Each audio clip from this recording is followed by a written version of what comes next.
Okay. Okay. Hello, everyone. Welcome.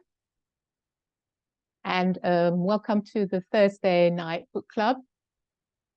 I'm Zindika, and I'm part of the MNPC team this year. That's the Mindfulness Network People of Color, MNPC. And I'm part of the team this year and hosting the Thursday night book club.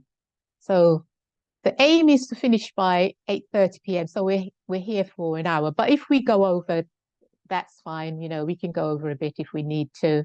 That doesn't matter. And it's really great to see you all here. And thank you all for coming along. Thank you all for being here and supporting the Thursday night book club. So what I'm going to do first is I'm going to do a brief meditation, which is our usual order for the Thursday night book club. We do a brief meditation before I will then introduce my guest, Aishah Shahidah Simmons. And yeah, everyone's happy with that. I'm going to start the meditation almost, shortly. Okay. So, okay. So let's come into the space for the meditation. And I will be introducing some music. And I'll get that started.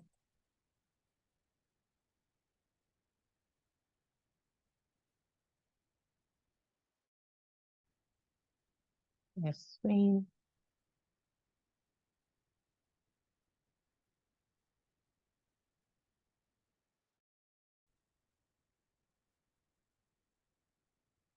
Okay. At the moment, I can't see it. Can you hear the sound? Did anyone hear the sound? No? Oh, it's disappeared.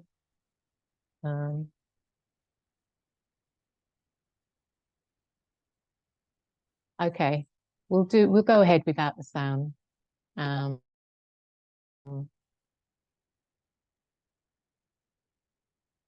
Not sharing.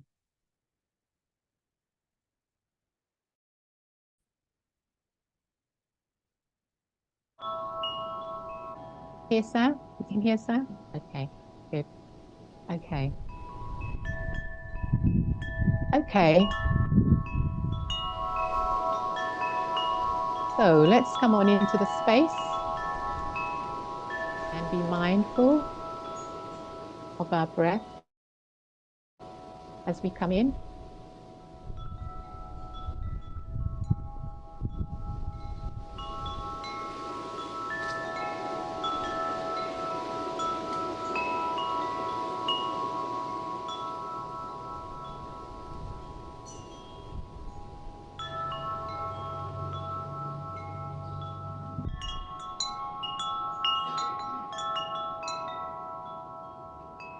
And just be here in the moment.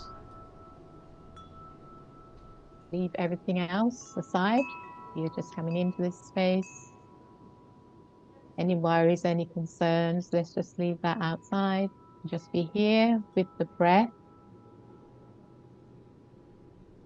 And this meditation is about settling in and hearing, listening, receiving, and participating. And also, sometimes as we may hear difficult words, but that we allow ourselves that space within to be able to anchor to the breath if there's anything that we find disturbing or affecting our emotions in any way. Stories are stories.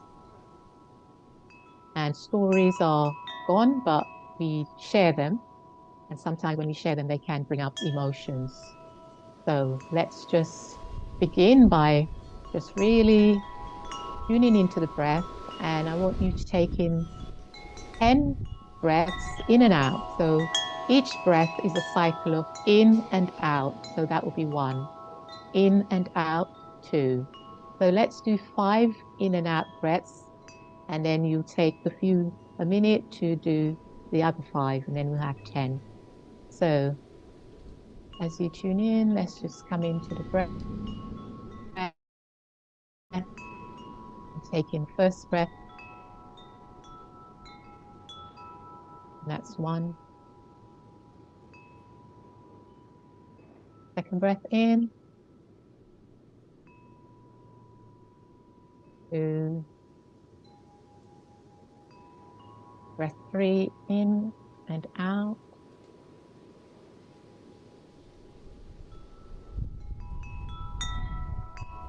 Breath 4 in, out.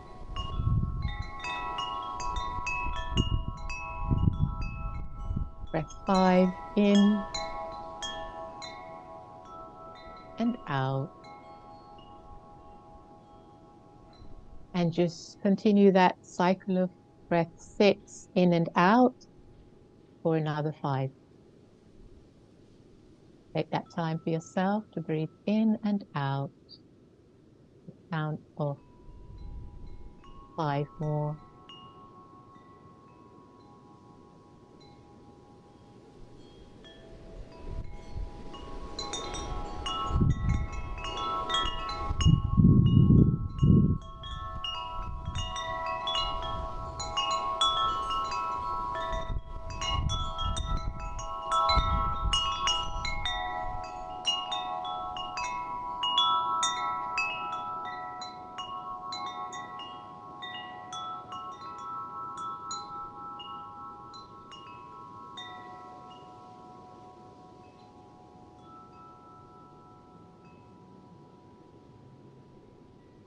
And we may all be at a different pace, but let's just call in breath 10 in and out.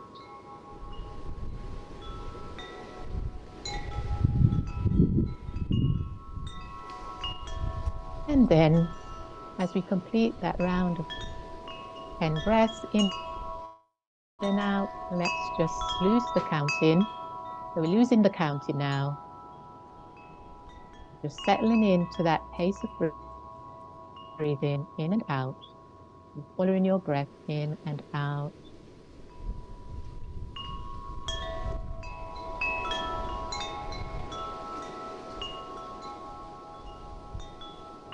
And can you feel the seat where you're sitting? Just become aware of your seat where you're sitting.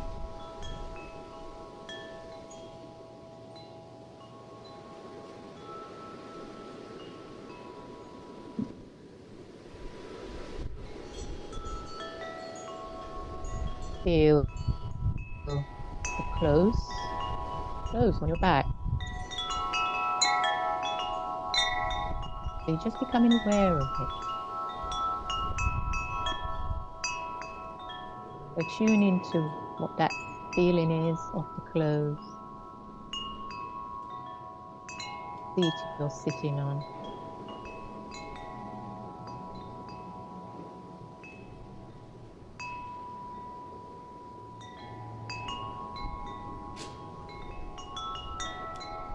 And feel your feet on the ground. That connection with the ground, the floor.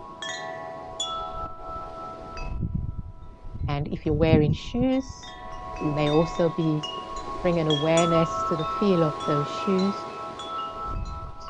on your feet.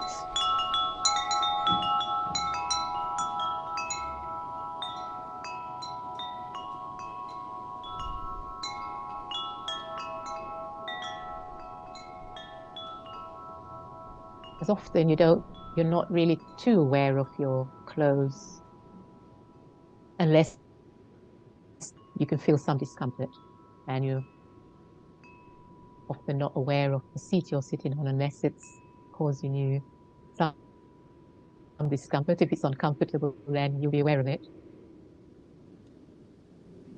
And the same with your shoes, you're not going to be aware of it unless it's causing you some discomfort.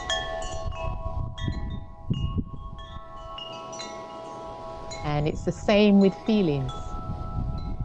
Feelings, we become more aware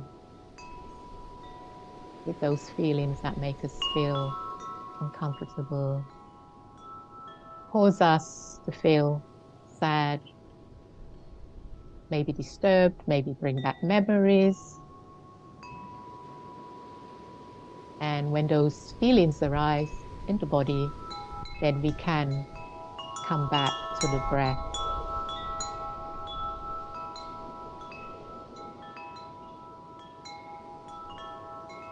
So just in and out, following that breath in and out, and feel the breath now entering and leaving the nostrils.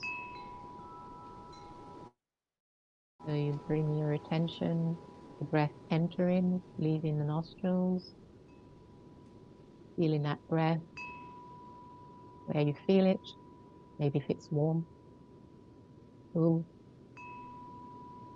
And just breathe in and just focusing on that breath in and out of the nostrils and whatever sensations you can feel.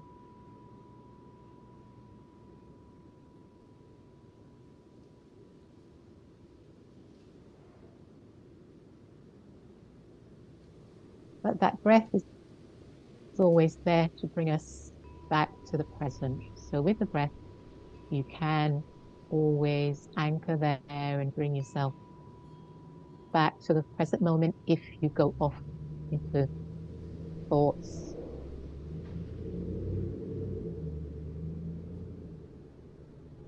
And remember, you can do this anytime. Anytime you can do this. Just anchor in, bring yourself back to the breathing, and just follow that breath in and out.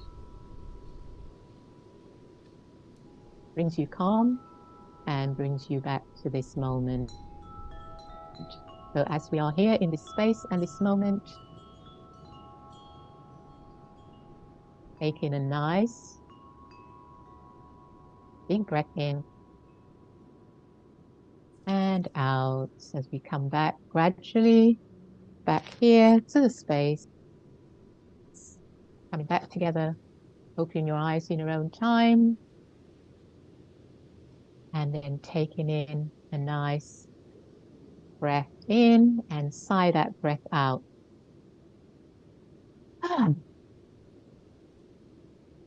And then we're here, back in the here and now. Give thanks.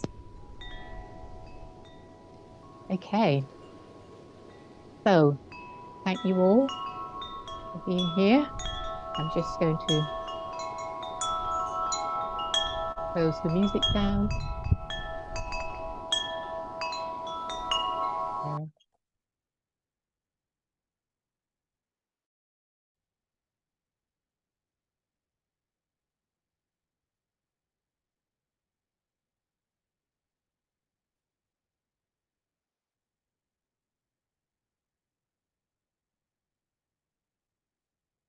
Okay. So, welcome everyone to this Thursday evening book club. And I'm just going to introduce our special guest this evening, Aishah Shahidah Simmons. So I'm just going to read, Aishah, I'm going to introduce you, but of course, feel free to fill in when you do your presentation.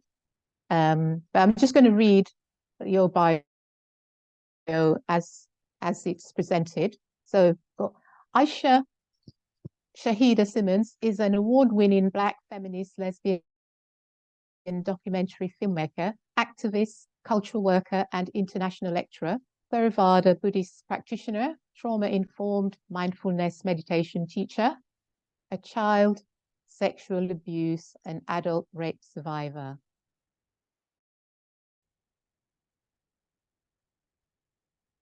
She's the producer and director of the film No, the rape documentary, and the creator of the Love with Accountability project. Aishah Simmons is a Just Beginnings Collaborative Fellow and a visiting scholar at the University of Pennsylvania, where she's also affiliated with the Ortner Center and on violence and abuse in relationships. And of course, Aishah, you're here this evening with us to present your new book, Love with Accountability, which is your presentation this evening. And we'll do that presentation and after that, if people have questions, they can you feel free for them to ask questions afterwards. So we could hold questions until then, or comments if you want to comment or ask questions after that.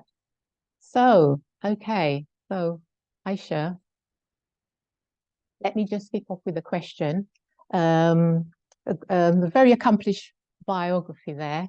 You've accomplished so much, and storytelling. I'm an author as well. Storytelling is a great way to release. So I know when I read a part of your book, your new book, Love with Accountability, and right at the beginning you said, oh, you just wanted to get it all out onto the page, and I really got you, because that's exactly how I feel sometimes when I'm writing.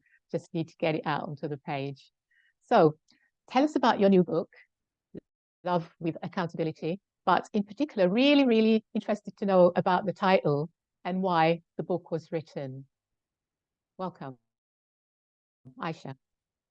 Yes, thank you. Good evening and good afternoon. I am zooming in from Washington, D.C. in the U.S. I just want to thank the MNPC, Mindful Network People of Color, for the invitation, William especially, and Zindika. We've been in emails over the past couple of months, and on for your support, technical support. So just want to acknowledge that, and a copy of my book, Love with Accountability, Digging Up the Roots of Child Sexual Abuse. It received in 2020 a Lambda Literary Award for Best Anthology. So it is an anthology. As Zindika shared in my bio, I am a survivor of childhood sexual abuse. I'm also a survivor of rape in my second year in college, many years ago, in 1989 to be exact. In terms of in college, the abuse happened in the 70s. And I'm a daughter of divorced human rights activists who they're in their late 70s now, and since their college years, if not before, they've been involved and engaged in human rights struggles, first starting in the U.S. civil rights movement, in the southern states in the U.S., and then in terms of opposition to war. My father was incarcerated for 30 months for his refusal to participate in America's U.S.'s war against Vietnam.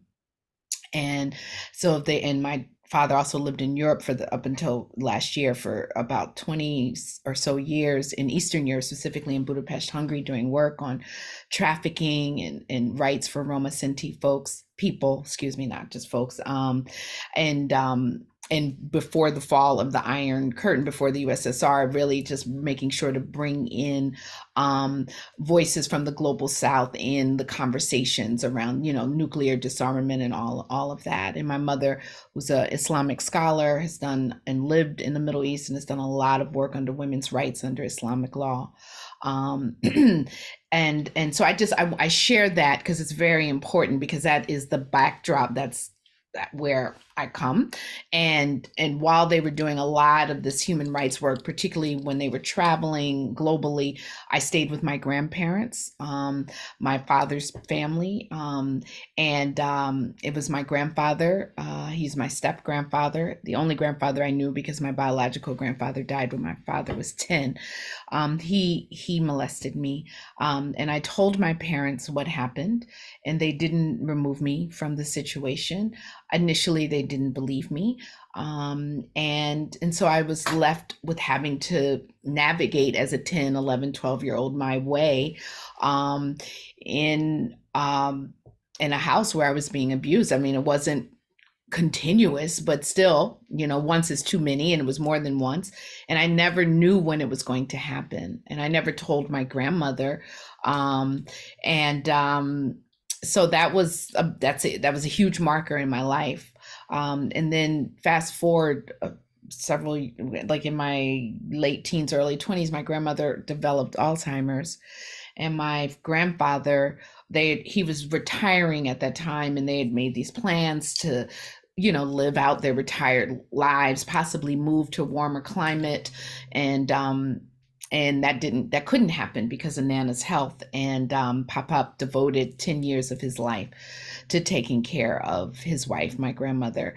And she never had to set foot in a nursing home or a hospital. I share all, like, this is a lot to lead into love with accountability, but because a lot of times when we think about people who commit harm, particularly harm against children, particularly sexual violence against children, we want to make them monsters. And I do believe that people commit monstrous acts, but I don't believe that people are monsters. And that's the complexity. So the person who literally took the night away from me as a child is the person who took care of his wife for 10 years selflessly. So like, how do we hold all of that? So in 2010, when my grandfather faced my grandmother died in 2001. I paid homage to my grandfather. I gave the eulogy at the funeral and celebrated what he did for his wife. And several years later, he had a health crisis, and I was called upon. I'm not a medical personnel at all, but just to play a pivotal role in saving his life or extending it. He still died about a year later.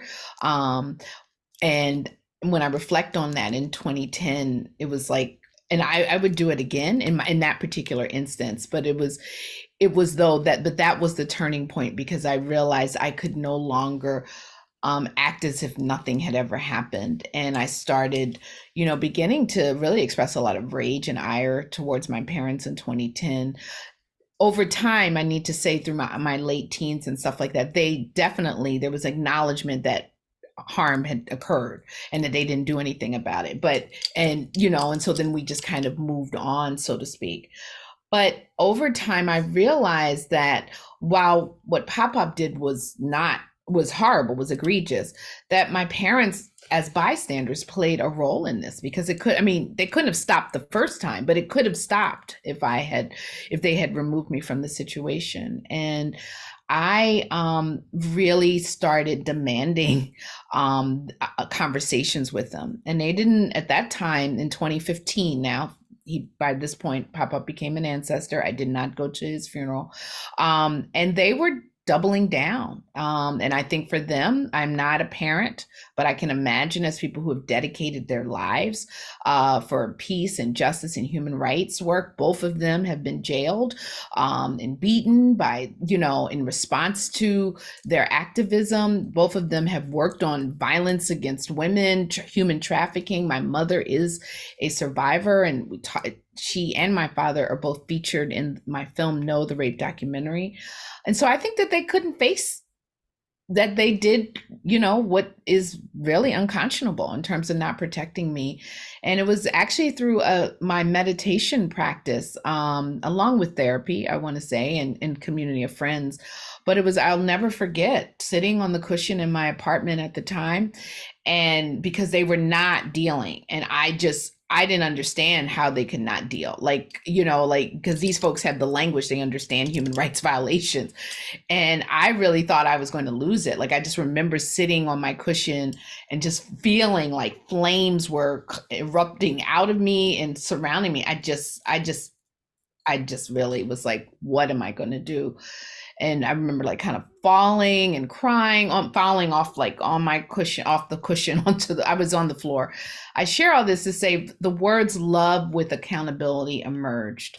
And basically it really meant that for me, that I loved them. I will always love them, but that love would not shield them from accountability, because during that time they were using love as a weapon. If you loved us, you wouldn't talk about it. Let's move on. We've admitted that we did something wrong. Why are you still needing to talk about it? So then I started signing all of my communiques, my text message, email, everything was love with accountability, love with accountability. I was very angry, very upset, just couldn't believe what I viewed was their hypocrisy. And so I wasn't thinking about a book project. I wasn't thinking about anything. I was just like having my awakening in 2015. At that point, I was 46, right? Yeah. And this happened, when I was 10 to 12. So I think it was just like it had erupted. Just fast forward, my mother was the first person who kind of came around and really acknowledging that a grave injustice had occurred. She actually has a piece in the anthology where she writes about it.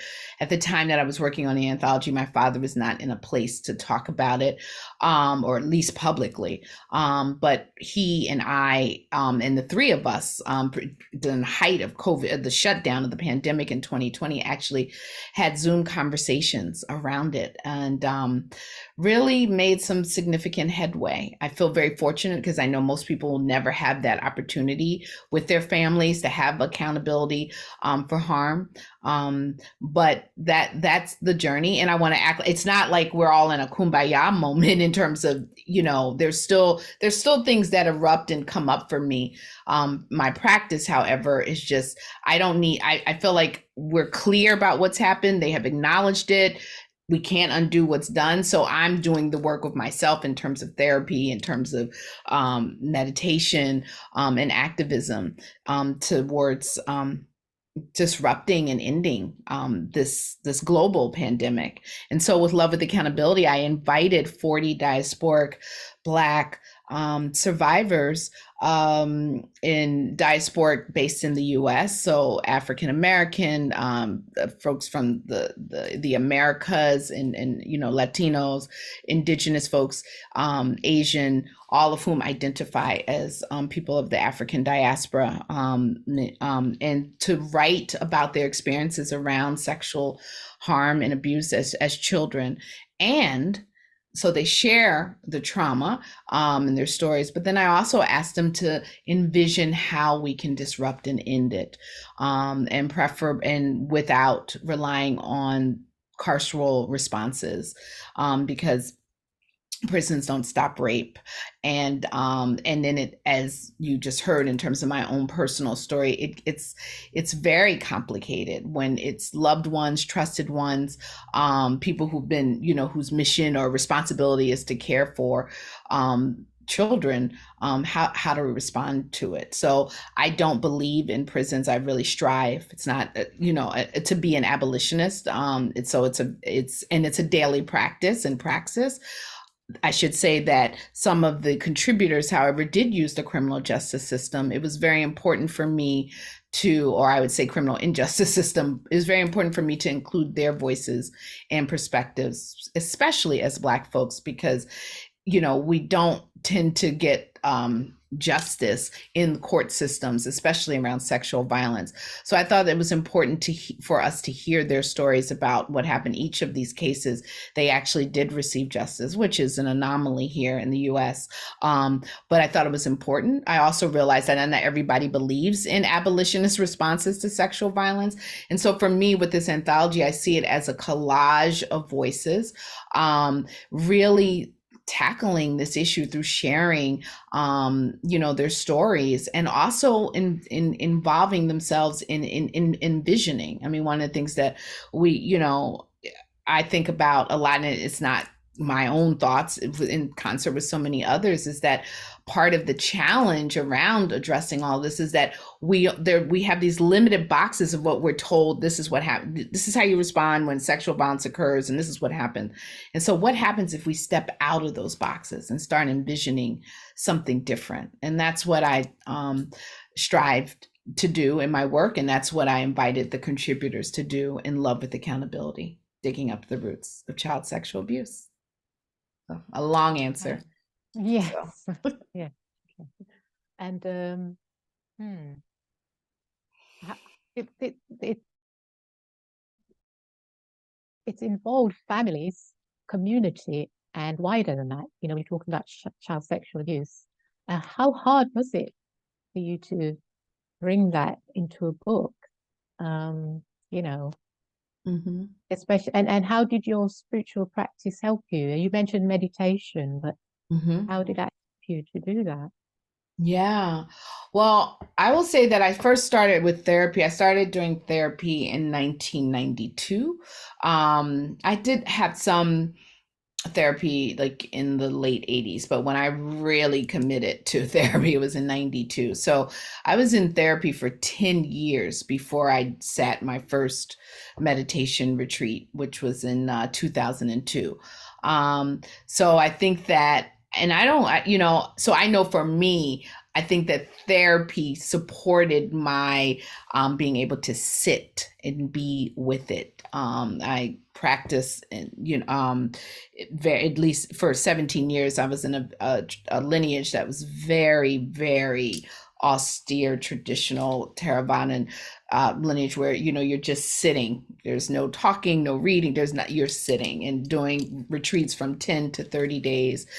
And I think that it really actually, I would credit my practice with helping me to see the complexities, the contradictions, helping me to cultivate compassion.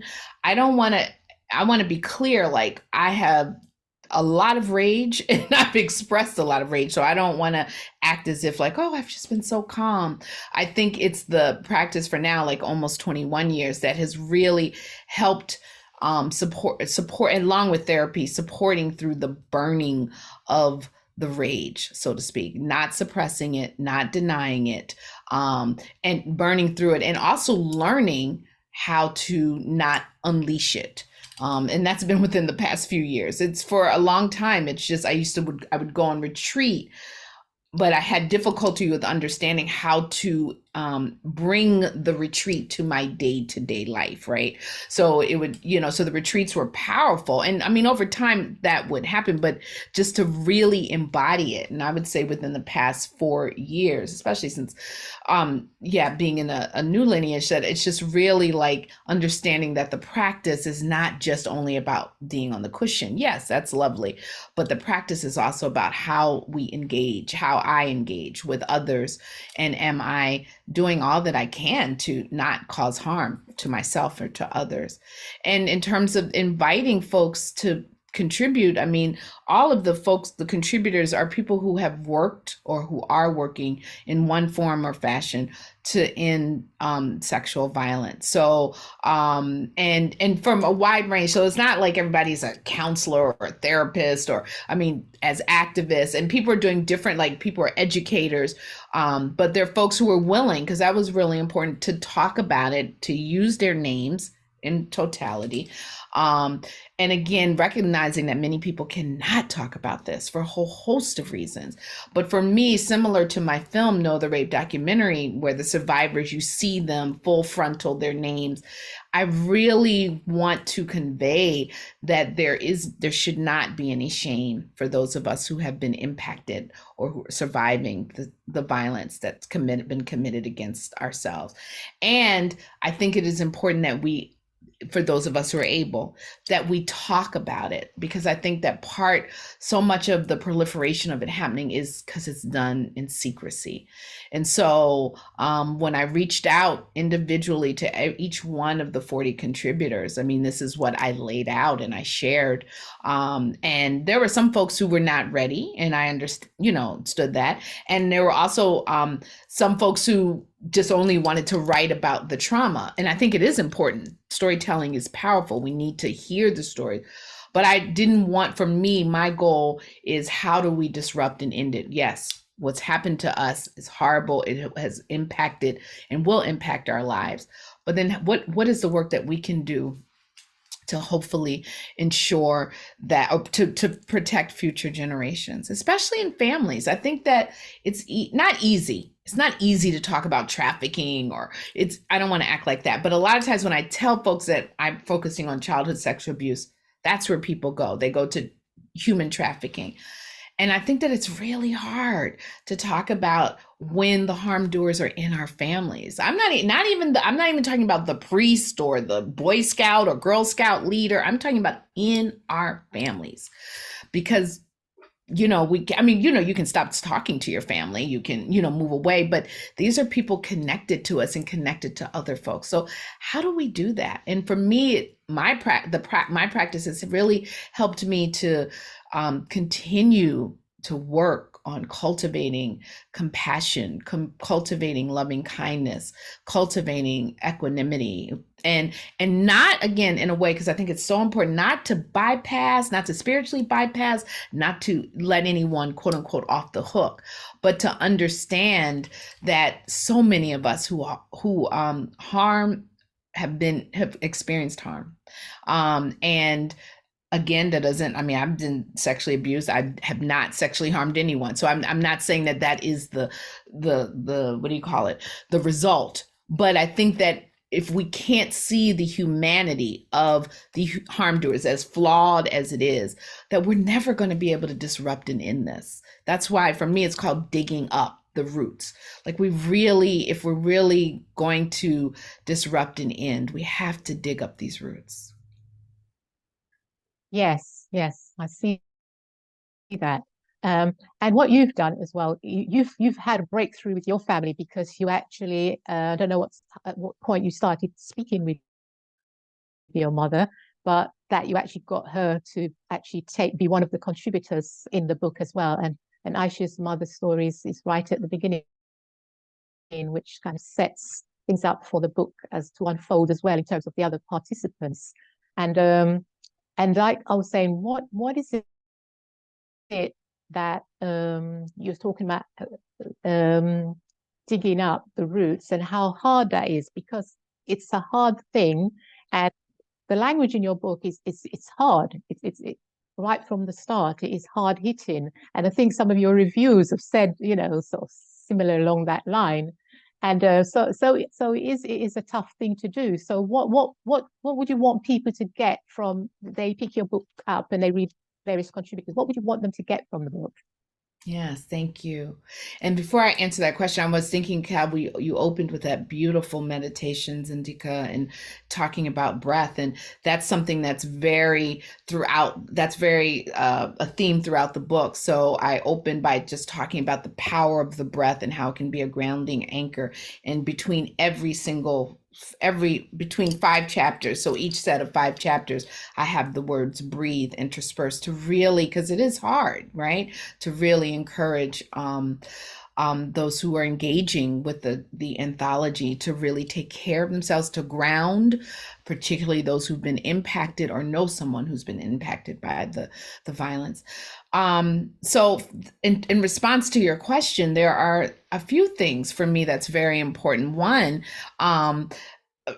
for survivors for Black survivors, but then also I would say survivors of color, survivors who are marginalized and disenfranchised communities, for them to hopefully see themselves, because so often, particularly those of us who are living in, a majority white countries, even though the US, it's complicated, but in terms of at least rural countries, there is that kind of extra weight that we carry around wanting and feeling a need to protect our communities from externalized white supremacist violence, to almost to the extent of being silent about what's happening intra-communally. And then we bring it a step further in terms of the family, right? Like, at least in certain communities, certain Black communities in the US, it's like what happens in the family stays in the family. So I'm hoping that when people engage with the anthology, that those who've been impacted or know folks who've been impacted are moved to really break their silences, even in their communities. I'm not saying that you have to write a book or write a blog, but just to really create space, because so often harm doers are not just impacting one person. It's, there's stories where it was generational, it was siblings. So if we are silent, then it continues to proliferate. So that's one very important thing. and also affirming that harm has been done. Particularly, I mean, for any survivor of sexual violence, where victim blaming is top of the list. But then when you're a child or a teen, it's a whole nother level of blame or kind of responsibility. The second is to really think about what will it take for us to disrupt and end this. And this is a pandemic. This book focuses on what's happening in the US, but sexual violence is happening everywhere. And during the pandemic shutdown, we were always hearing languages around, oh, people are sheltering in place, we have to be careful. Children are always sheltering in place unless they emancipate themselves and get out. They're always sheltering in place. There's nowhere to go but whether pandemic or no pandemic. So recognizing that, how can we ensure that our families and our communities are safe spaces for everyone, but definitely children. So really beginning to think about that and encouraging us to think about, how do we respond? How do we hold people accountable? Because I know in the US, can't speak for elsewhere in the world, that so much of the silence, again, is definitely a protection, but it's also around not wanting to bring the state into the situation, not getting involved with child protective services. Sometimes the harm-doer is the breadwinner. There's just all these kinds of realities that reinforce silence. So if prison were off the table, again, not accountability, but prison, but other forms of accountability were on the table, is it possible that we would talk about this more? And so that's what I'm hoping that readers who engage with Love with Accountability will think about, reflect on, ponder, consider. Okay. And as I was saying about the language being hard hitting as well, maybe you could also, somebody's popped a question in the chat asking if you could read maybe a small section or something from it. Yeah, thank you. I would like to, so thank you for that question, because I was just going to say, can I read from it? So I want to read a few short sets. So this is from my mother's chapter, which I think is really, I like to read it, and I want to say that we are still on the journey. We're still on the journey. And I'm very grateful that she shared this passion, not only for me, but hopefully for other caregivers, parents of children who, may have either caused harm or witnessed harm and didn't do anything. So, and I'm not going to read anything triggering. For these 3 decades, I could not understand why Aishah could not just, quote unquote, get over it. I was in denial about the great harm that had been done during and long after the actual molestations took place.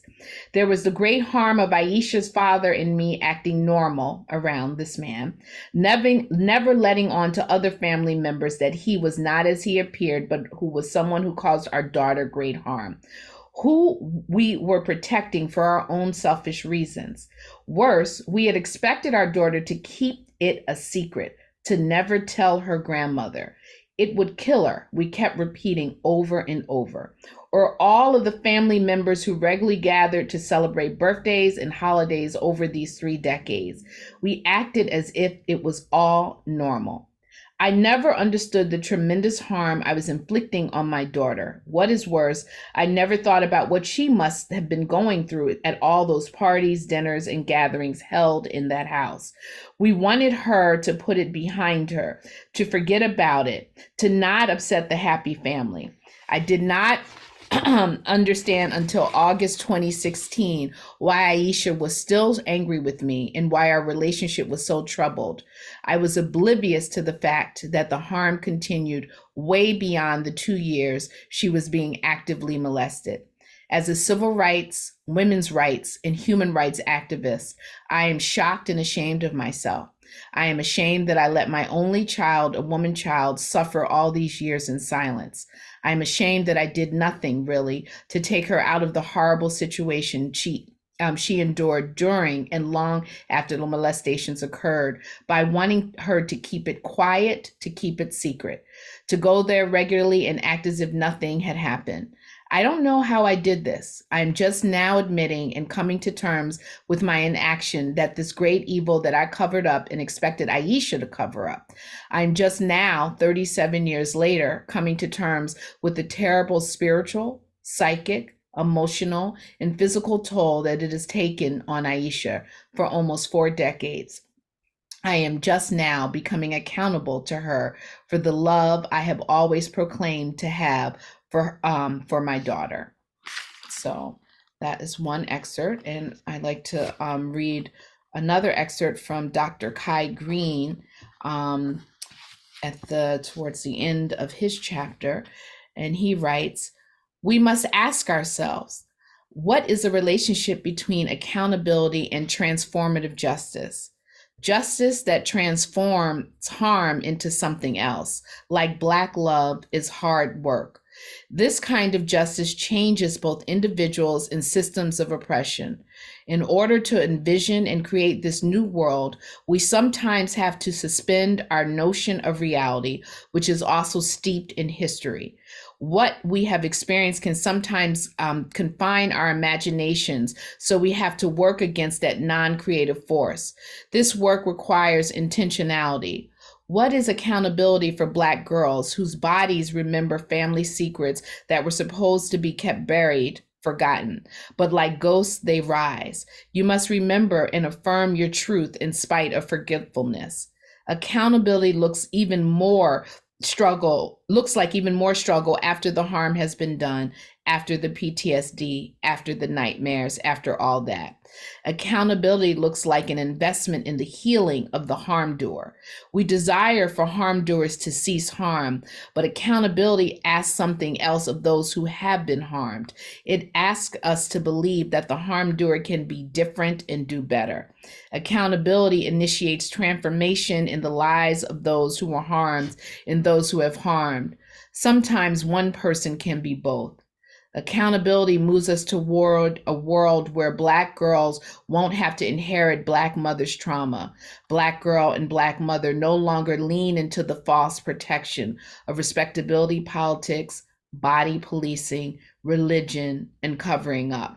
They can't fly, all bogged down like that. So I'll repeat it for memory's sake. The worlds around Black girls' bodies must be shaped to be able to hold her, fast as she may be. So quit slowing her down. She was made to fly." Hey, thank you. Thank you for that, Aishah. Yes, it's great. It's good to have some excerpts as well. Yes. Now, I've got a couple more questions before we'll go to the audience, see if they have any comments or further questions. And then we'll finish off with a very short meditation just to close. So you said that your mother, it's a journey, yeah, as it is, you know, these healing is a journey, and that you think that there's still a way to go with your mother. How much? Because I said I'm an author, and I always find writing quite cathartic, you know, and so how much healing do you think you got out of really, you know, writing this book or putting this book together as a whole, as an anthology? Yeah. Whew. And I want to say the journey, I don't want to just put it on my mother. I want to say both my parents. And I think that journey Of course is my journey. No, because I said my mother because she's the only, my father didn't even write in the book. So I want to, I think that if I were writing it now, he would. So I want to also say that.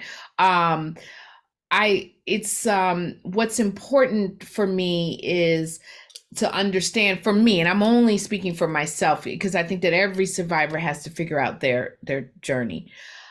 What's important for me is that I received the accountability from both my mother and my father, and it was like I felt like it was seismic. It was a somatic response, like, because I felt like had been, particularly during that time, it was almost a year of like demanding love with accountability, and they just were not, they weren't budging at all.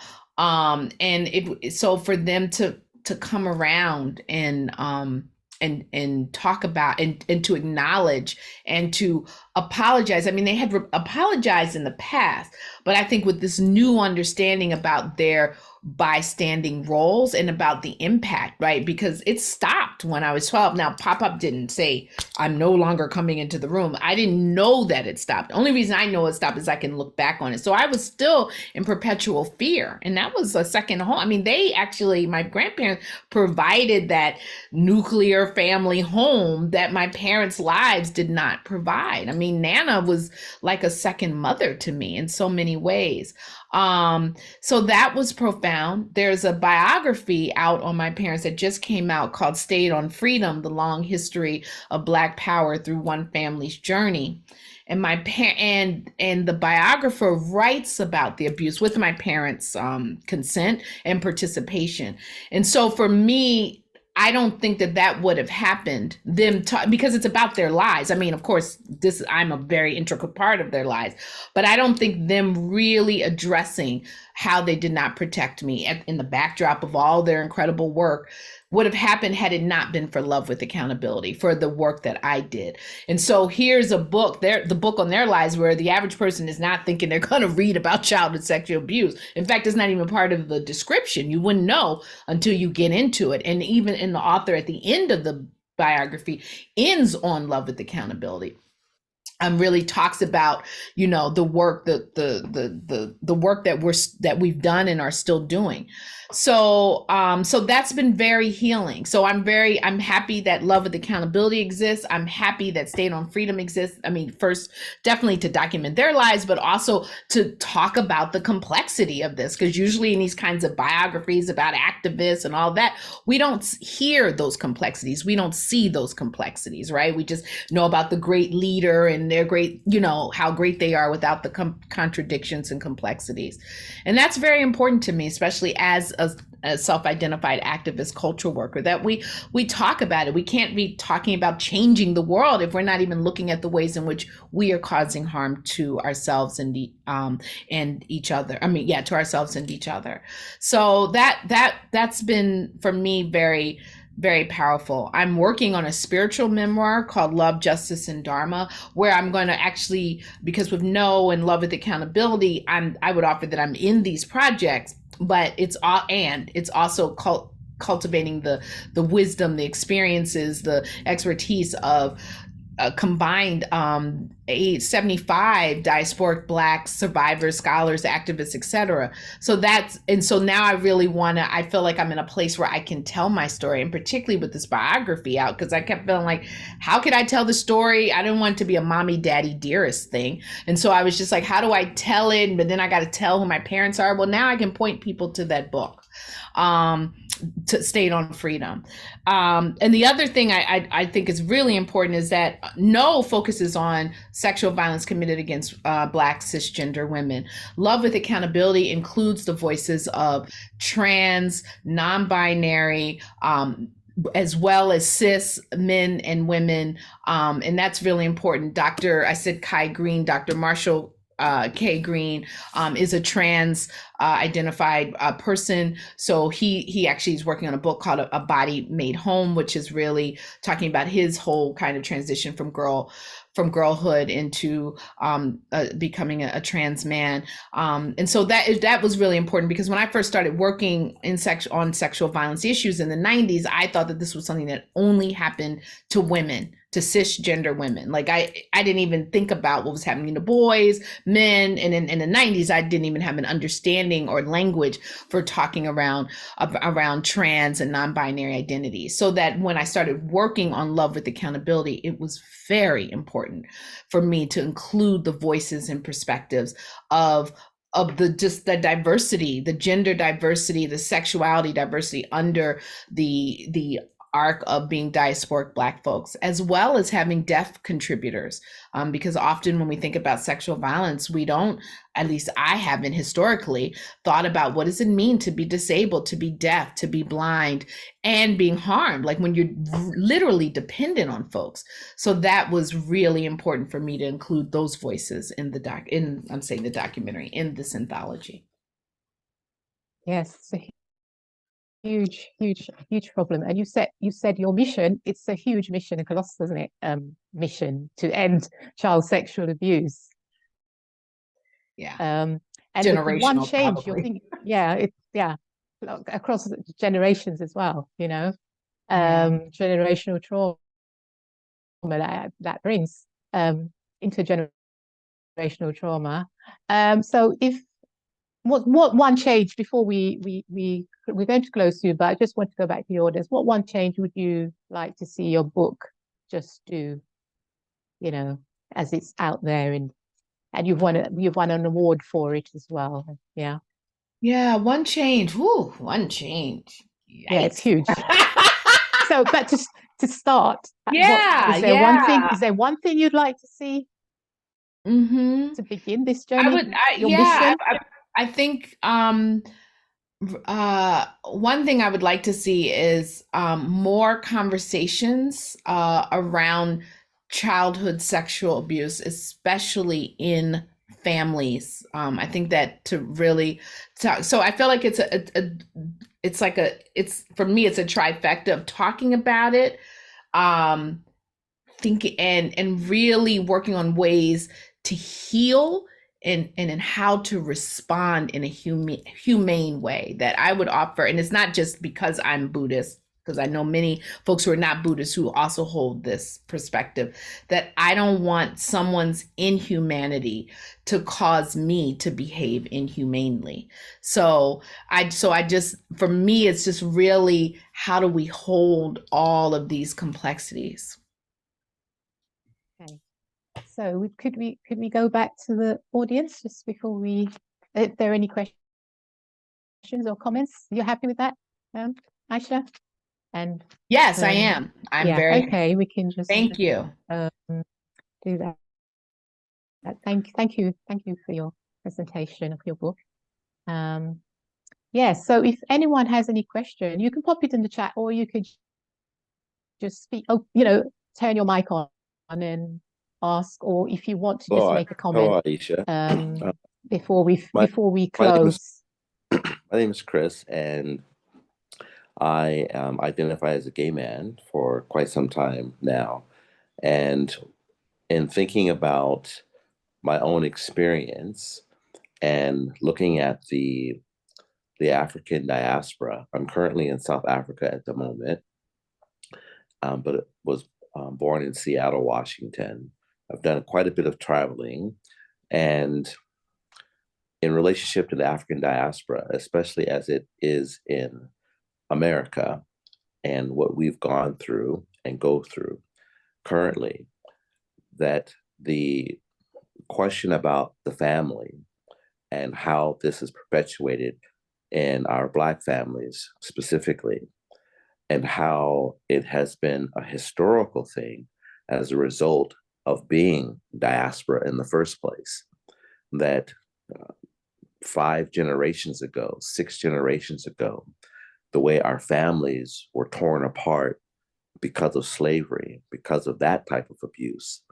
And then our children being sold off all over the place, the abuse that we've gone through, our late grandparents have gone through.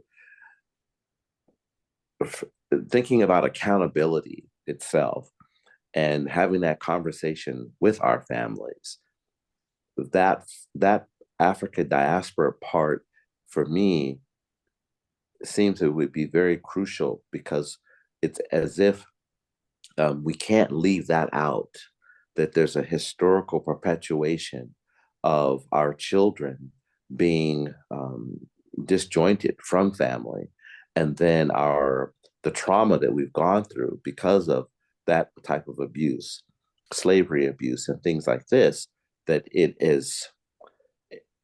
that trauma itself has caused the family to not be the quote nuclear good, mental health. We can just do everything, like we're supposed to do when it comes to relationships to one another. There's too many of us who are raised by our grandparents for a lot of different reasons, who are raised by our aunties and our cousins and things like this. So I would like to maybe have that as a part of the conversation, the history of our Black families as a whole, and then how those traumas play out and how we react to each other and how we talk to one another, especially when it comes to sexual abuse and just abuse in general. Thank you, Chris, thank you. So I want to share that with both my film, No, the Rape documentary, as well as Love with Accountability. I start with enslavement. That in No, with Love with Accountability, I acknowledge the genocide of indigenous peoples, the kidnapping of Africans, the largest possibly human trafficking atrocity that we know of. I talk about that, and I said, how do we talk about sexual violence with this as the backdrop? That in No, there is depiction of interracial rape before we even talk about intra-racial rape. In terms of my own personal lineage that I know of, my great-grandmother's grandmother, so my great-grandmother was born in 1898. Her grandmother is a descendant of rape. Her father was also the man who owned her, who raped her mother, and that great grandmother was given as a quote unquote gift to her biological, in terms of the sister, and because she looked like the white family, people assumed initially that she was part of the family, and she was tortured as a result of that. I share that because I've heard the story has been passed on generation to generation. So I completely agree with you. I completely agree with you around those conversations, and it is very important. And that's for me because sexual violence happens all over, right? There's no place on this earth where sexual violence hasn't happened, either because of colonialism, white supremacy, other reasons. Let me be really clear. And one of the reasons why my work focuses or highlights or cultivates the voices of diasporic Black people is because I want us to be able to have that conversation, and as it relates to, and not, everybody's reality is different, but kind of, if you say a collective reality, and particularly those of us in the diaspora, that it is very, very, very important to talk about it. And at the simultaneously, and I'm not suggesting that you're saying this, it's changing over years, but it's been a really slippery slope because racism has been used as in intra-communal conversations. I'm not talking about outside of Black conversation, as kind of like as a reason or an excuse. And that for me is where, and not me, Aishah by herself, just kind of saying, racism is impacting all of us and has detrimental impact on all of us. And we really have to work to not, allow that. We have to work to resist the dehumanization of us, to not dehumanize others.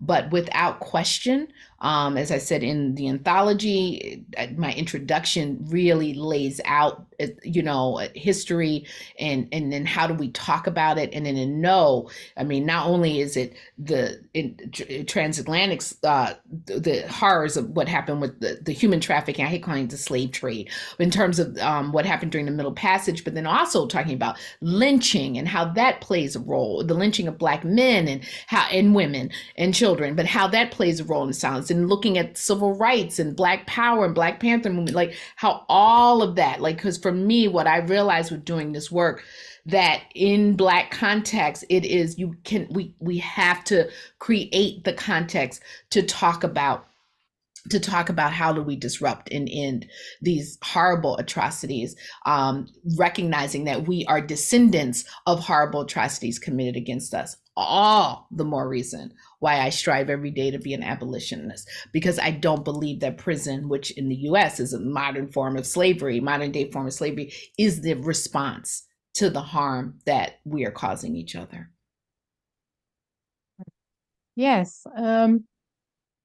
Well, we're going to have to be closing very soon, but I would like to make that connection, Aishah, with what Chris had said as well about, which is really your book. Really is about that the fact that it's this cultural norm within Black African families that grandparents and other relative extended members bring up children, and that's.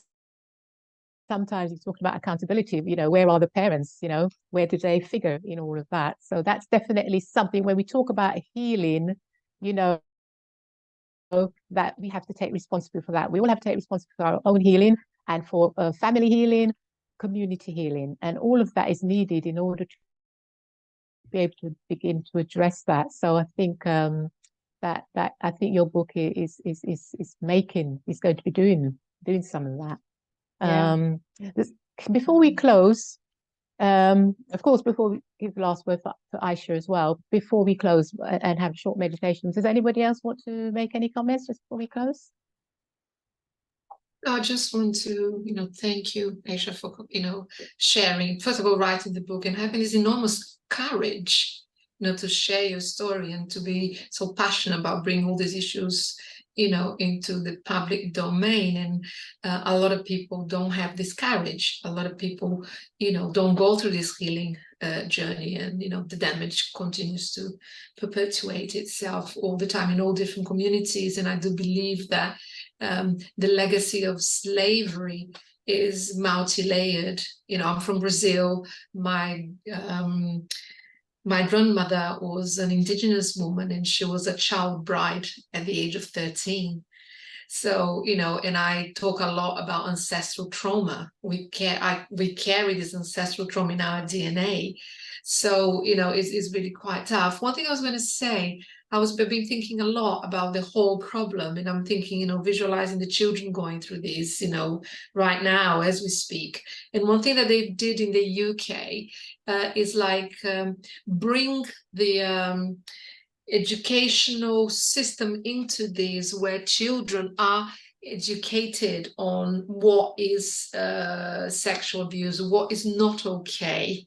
Yeah, even from primary school, in a kind of age-appropriate language, so those children would knew what was not right and where to go. I know, even in the UK, the educational system for poor children is broken, but I believe that a child should have some sort of protection outside of the home for things like that. So, bringing in the educational into that would be really good. Another thing that they've introduced in the UK is a charity called Childline. And it was all over the television, lots of adverts everywhere. If you are being abused, if this is happening, call this number. So a lot of children was finding a way of calling Childline for support. Yeah. So I would say this is really, really important that we go in terms of try to support these children through other means that is not within the family, so that children feel that they do have a voice, they can go somewhere, and that this is wrong. So I think, linking in what you're doing with the educational system, with charities that will empower that child, is starting in primary school with some, education, conversations about this topic, that teachers look out for certain behaviors. So I'm just thinking about the kids. I really connected with your inner child while you're talking. I really connected. I felt, you're very emotional. You made me very emotional thinking about the kids. I always, because this is happening in my family as well. Not to me, but a different member of our family. He was, a gay young boy, and there was all sorts of horrible things that happened to him. So I was thinking, if him, my little cousin, and little Aishah, as young, had a place to go, there was somebody talking about it at school, and she could go and say, this is happening to me, help me. You know, that's the only thing that's coming out for me. But, you know, thank you very much for sharing, and I will share your book, you know, with a wide audience, and I wish you all the very best and keep healing. Okay, there's no cure for the human plight. There's no cure for slavery. What happened to you, to my grandmother, but there's also healing, which is ongoing. So I wish you all, you know, healing every day. Thank you, Akira. And we're going to close now. So we're going to give Aishah a chance to bring her presentation to a close, and then we'll just finish off with a meditation just to bring us all back together and feeling calm and before we close the session. Okay. Oh, sorry. Aishah. Yes, I will keep it short.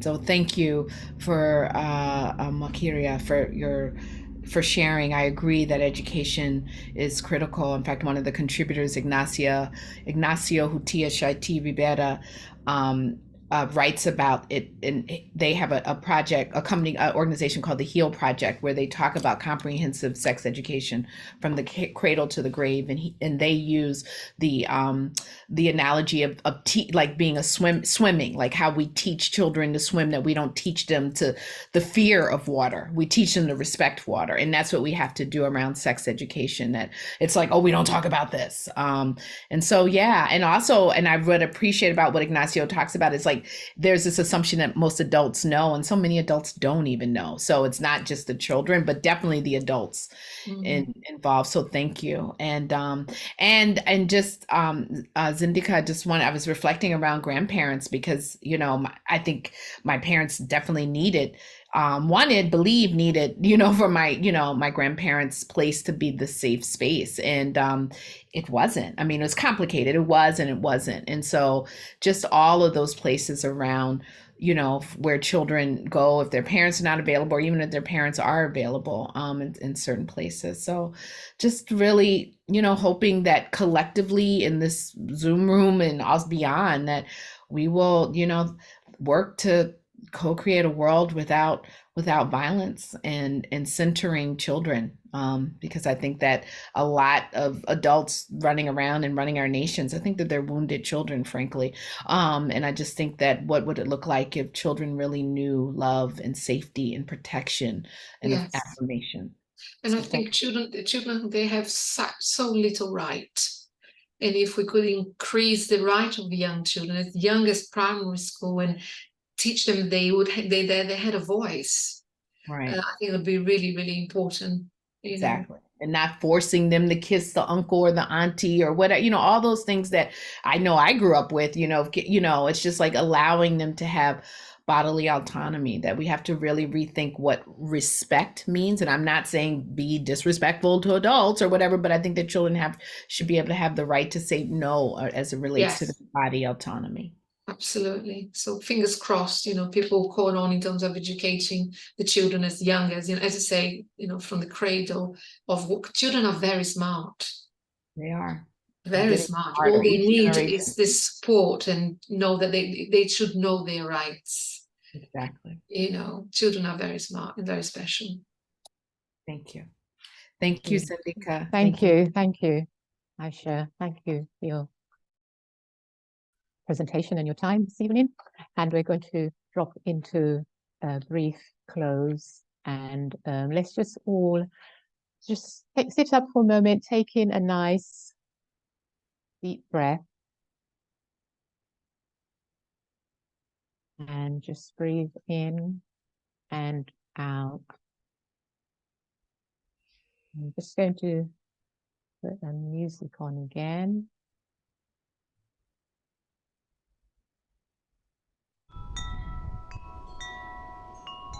And just breathing in and out, and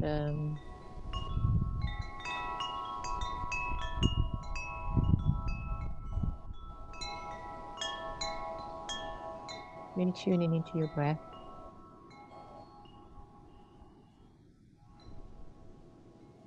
Thanks, Aishah. Thank you, Aishah, for bringing us your story this evening, for bringing your book. Thank you for trusting us to hear it and In every story, there is a healing, and we embrace you. I embrace you and your bravery. And I hope that telling this story, each time you tell it, it will lessen the burden and pain. And your bravery, remember, your bravery helps others to release. And that's the great thing about storytelling and writing. It helps others to release. So thank you for visiting us, our small book club, Thursday night book club. It's growing, but thank you for coming along this evening. And we're just going to drop into a little meditation. So continue to follow your breath. And just think about any emotions that may have come up.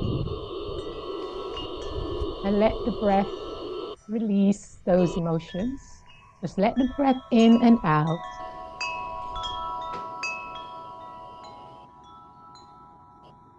Just breathing in, really breathing in all the way to the belly. You're taking in a full breath, slow, and just releasing it. Letting it go as you release, you're letting it go. Because you don't want to be taking some of those emotions around with you.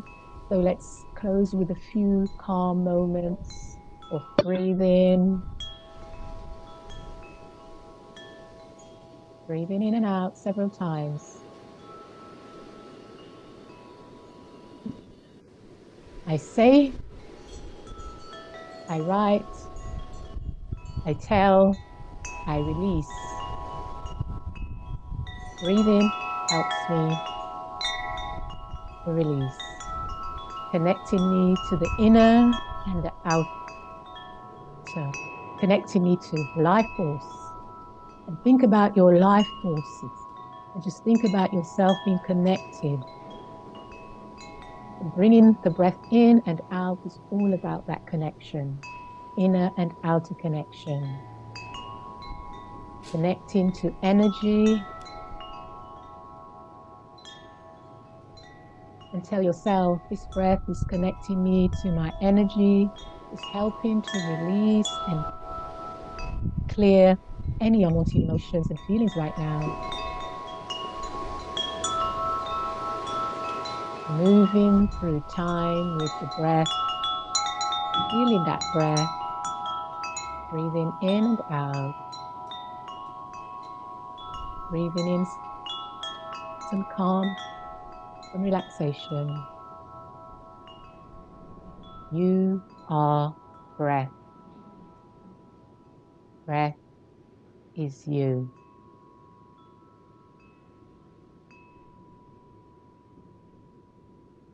So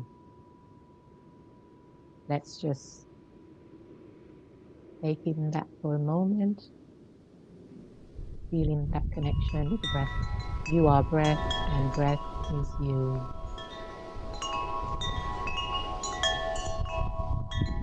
So let's relax this evening. Let's reset and continue the rest of our day or the rest of our evening. May you all go well and have a calm and restful rest of the day and rest of the evening. Blessings, blessings all. Give thanks. Thank you. Thank you. Thank you, Thank Anne, for your technical support. Thank you. Thank you, Zindika, for that powerful meditation. Thank you. Thank you so much. Thank you. Blessings. Thank you all for being here. Thank you all for being here. Blessings across the oceans to you, Aishah. Yeah. And to everyone. Good night to all of you.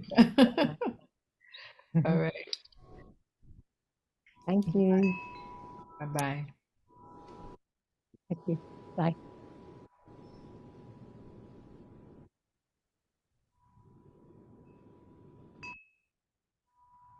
Thank you all very much. I guess you can stop the Stop recording. recording.